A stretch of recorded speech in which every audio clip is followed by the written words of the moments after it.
I'm going to share just a little bit about my journey.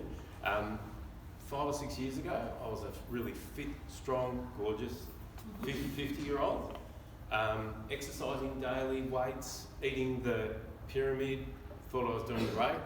A little bit overweight, probably could afford to lose a few pounds. Went to the doctor and he goes, "Oh, you're pre-diabetic." And I went, "What the hell?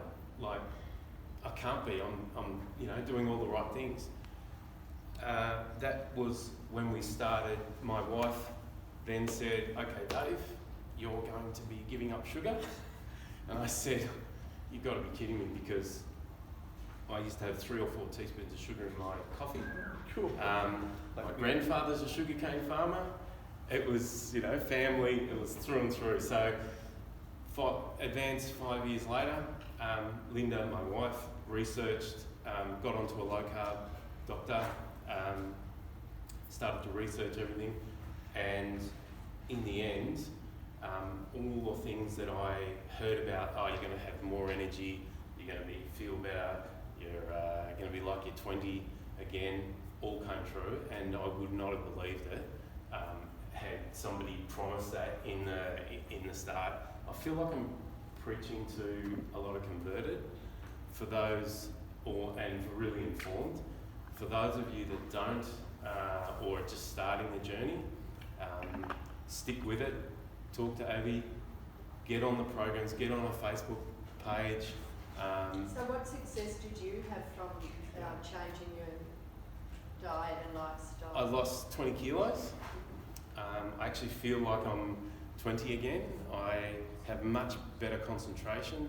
I can go all day. I used to have to nap in the afternoon, have a power nap in the car at the office. I'd be going to gym to wake up in the morning. I was going to see a friend who's a specialist and having injections for hip pain. I don't have that anymore. I was saying, he's a radiologist, I was saying, I think I've got arthritis, I've got it, He did the scans and he politely didn't say anything. He didn't say, "No, you don't have arthritis." But I was saying, "Yes, I do." All that, after probably about 4 or 5 months, I realised, I can bend down, I can run again. It was beyond what I thought was achievable. And in terms of sustainability, I wake up in the morning, I don't even think about food until about midday, and then we have bacon, eggs, or beef, butter, bacon and eggs. And then some days I have to go, I better eat now because I don't want to eat past 6 p.m.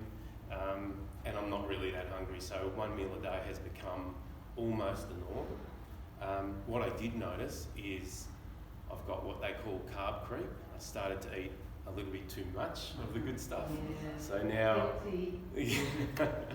so now we've sort of re-honing all that.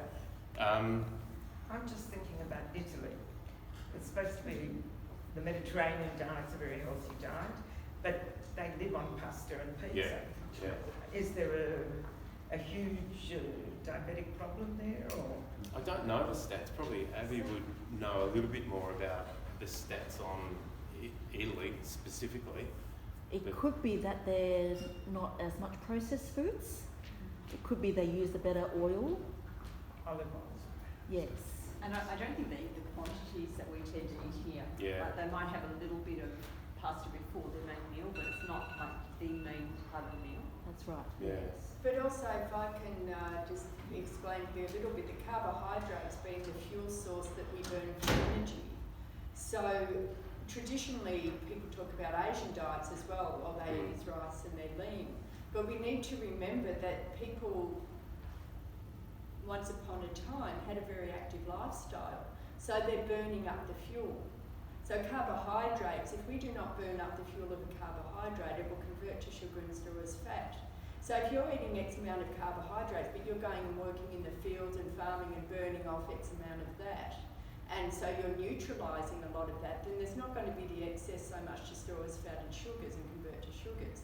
So we've become a lot more sedentary. So there's that element of the shift in diet as well, that now we are all quite sedentary. People go to and sit in an office all day, so you're not burning up the carbohydrates as fuel, and what isn't burned up stores as fat. So a lot of people refer to these traditional Mediterranean Asian diets with a lot of carbohydrates, but there is a lot of that involved in the shift of our society these days, and so shifting to a lower carbohydrate diet means that essentially we're utilising the carbohydrates and then we go into fat burning mode, which is the intention of switching into ketosis. So part of our, like Linda and my journey, was we had each other, supporting each other, and that's why I think if you have the chance to join a Facebook group and come to events like this, it sort of reinforces and stimulates your interest in, maybe you learn something new. And that was initially when we were swapping over to a low carb and or sugar-free diet. I have to have my cake and coffee, still without the sugar. And we started making, that's what led to the Simply Swap. We either couldn't find anything that we liked the taste of, or there were other additives that we were trying to avoid. So everything we have produced is sugar-free keto, gluten-free, and based on whole food, sort of clean ingredients. And if it doesn't meet that, we don't eat it. And that's sort of what led to the production and development. We'd initially ate them for ourselves, and then we sort of joined a few communities and sort of hopefully are helping people like Dr. Abbey spread the word and the education and the means by which to stick to low carb. And in terms of sustainability, I'm gorgeous living proof that. No. But yeah, thank you. So I would really encourage, join the Facebook group. It feels like there's a lot of people that already know a lot of stuff and are already sort of on the path along with me. You know, a couple of years down the path, which is really encouraging. So I love to be associated in a group like this. And so would you like to introduce some of your products as well? Yep. So what's we've got for afternoon tea or for a break. I've got some chocolate and vanilla cupcakes, and they have the Lakanto sweetener on top. And then we've also got a porridge alternative, and then some unsweetened products, some bread, some low carb wrap, and some pancakes. So please feel free to ask me any questions, and if you want to know more about my journey or about our products. And yeah, I think that's all. Thank you. Right.